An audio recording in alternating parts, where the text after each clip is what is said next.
Assalamualaikum warahmatullahi wabarakatuh. Nama saya Nimas Tauhida, absen 25, kelas 12 APL 1. Kali ini saya akan menjelaskan tentang kromatografi.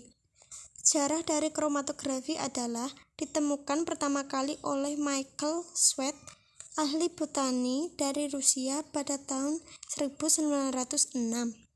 Dalam eksperimennya, Michael Schmidt ingin memisahkan pigmen berwarna yang ada pada daun-daunan.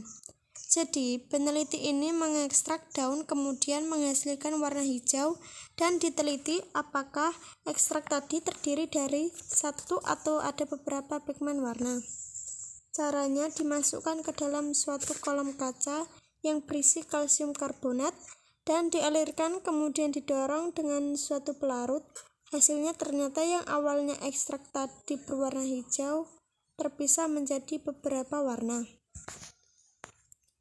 Kesimpulannya bahwa suatu kolom yang berisi kalsium karbonat ini mampu memisahkan beberapa pigmen yang ada pada tanaman dan muncullah istilah kromatografi. Kroma artinya warna, grafi artinya tulisan.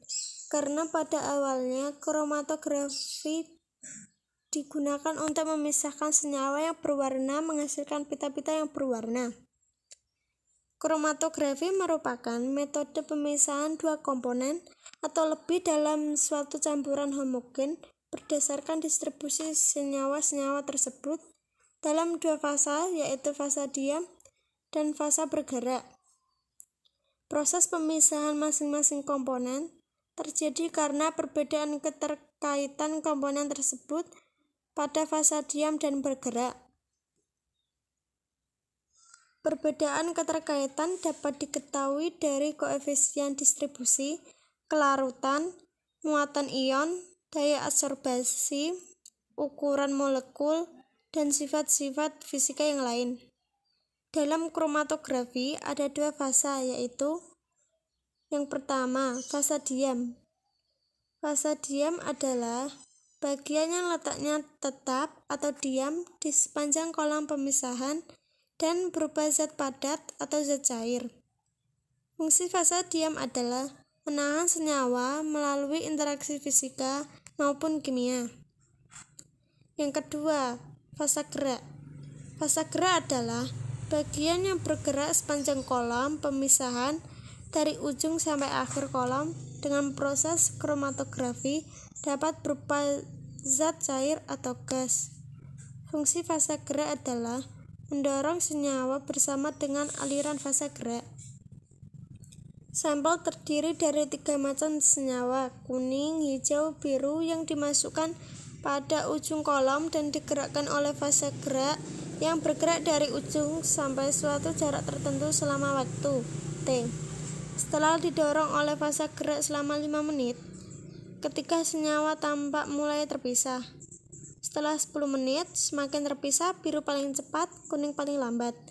Setelah 15 menit, proses dihentikan dan ketika senyawa semakin terpisah, masing-masing senyawa menempuh jarak yang berbeda dengan waktu yang sama. Perbandingan jarak tempuh senyawa terhadap pelarutnya atau fasa geraknya dikenal sebagai faktor retensi atau RF, sehingga senyawa A mempunyai nilai RF A sama dengan A per D, RF B dan RF C sama dengan C per D. Nilai RF senyawa mempunyai rentang 0 sampai dengan 1. Senyawa dengan nilai RF kecil mempunyai kecenderungan untuk terikat kuat pada fase diam, sedangkan senyawa dengan nilai RF besar lebih kuat didorong atau berinteraksi dengan fasa gerak. Menghitung nilai RF. Saat T sama dengan 15 diketahui jarak fasa gerak 10 cm, jarak tempuh senyawa kuning 3,2 cm, jarak tempuh senyawa hijau 6,1 cm, jarak tempuh senyawa biru 8,8 cm. Maka RF senyawa kuning adalah 3,2 dibagi 10 sama dengan 0,32. Demikian pula dengan senyawa hijau dan senyawa biru. Kuning mempunyai interaksi paling kuat dengan fasa diam, sedangkan biru mempunyai interaksi paling lemah dengan fasa diam. Menghitung waktu yang diperlukan oleh senyawa pada jarak yang sama. Cara lain mengidentifikasi pemisahan senyawa dalam kromatografi adalah menghitung waktu retensi atau TR, waktu yang diperlukan oleh suatu senyawa dari inlet atau ujung kolom sampai keluar dari kolom. Campuran senyawa kuning, hijau, biru dimasukkan dalam kolom sepanjang 1 dengan parameter waktu yang diperlukan untuk keluar dari kolom. Pelarut memerlukan waktu paling cepat 17 menit yang dikenal sebagai T0. Senyawa biru TR 26 menit, senyawa hijau TR 31 menit, senyawa kuning TR 38 menit. Senyawa biru merupakan senyawa yang paling cepat keluar kolom dibandingkan dengan senyawa hijau dan kuning, artinya interaksi dengan fase diam lemah, sedangkan interaksi dengan fase gerak kuat. Kromatogram sama dengan hasil pemisahan kromatografi. Kromatogram merupakan hubungan antara sumbu X sama dengan waktu menit vs sumbu Y intensitas komponen.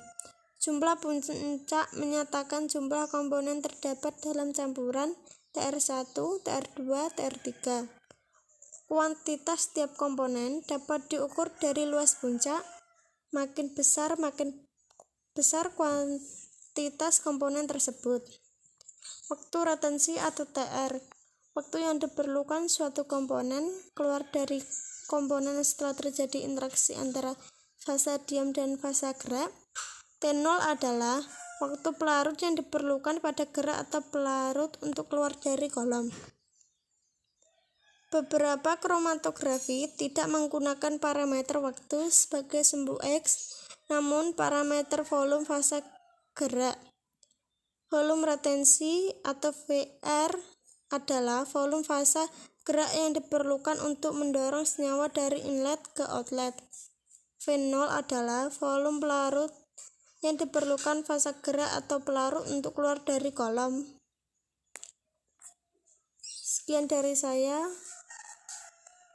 Terima kasih. Wassalamualaikum warahmatullahi wabarakatuh.